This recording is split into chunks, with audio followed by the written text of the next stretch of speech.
મિત્રો તમે જોઈ શકો છો આ વિડીયોની અંદર માત્ર 15 વર્ષના બાળકે ઘરની તબાહી મચાવી નાખી છે। ઘરને સાવ શમશાન બનાવી દીધું છે। માત્ર ને માત્ર એમનું કારણ એ હતું કે એમની પાસેથી એમના માતાએ મોબાઈલ છીનવી લીધો। આખા ઘરની તબાહી મચાવી નાખી છે। મિત્રો દરેક માતા પિતા એ સમજવું જરૂરી રહ્યું કે બાળકોને મોબાઈલથી કેવી રીતના દૂર રાખવા। મોબાઈલથી થતા નુકસાન મિત્રો આપણા બાળકોને જરૂરથી સમજાવવા પડશે।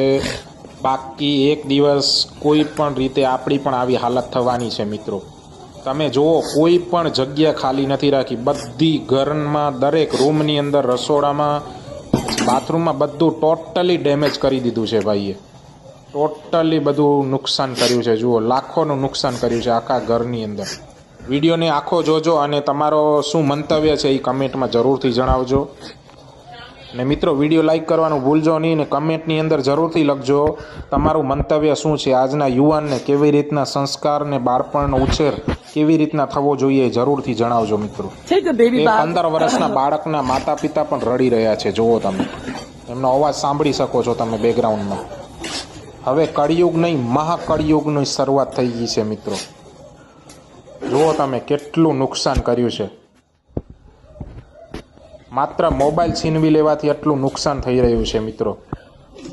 બાળકોની અંદર રાક્ષસનો પ્રવેશ છે। હવે જો ધાર્મિક નોલેજ આપણા સંસ્કૃતિનું નોલેજ શાસ્ત્રોનું જ્ઞાન મિત્રો આપવામાં નહીં આવે ત્યાં સુધી આવા કિસ્સાઓ બનવાના છે જ।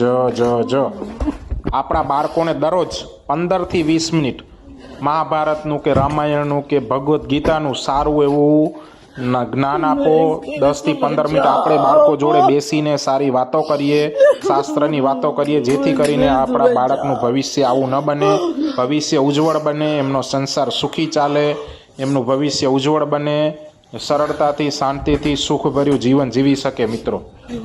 તો આ વિડીયોને લાઈક કરજો અને તમારા મિત્રોને પણ જરૂરથી શેર કરો મિત્રો। આવા જ વિડીયો જોવા માટે અમારા ચેનલને જરૂરથી સબસ્ક્રાઈબ કરી લેજો। ધન્યવાદ।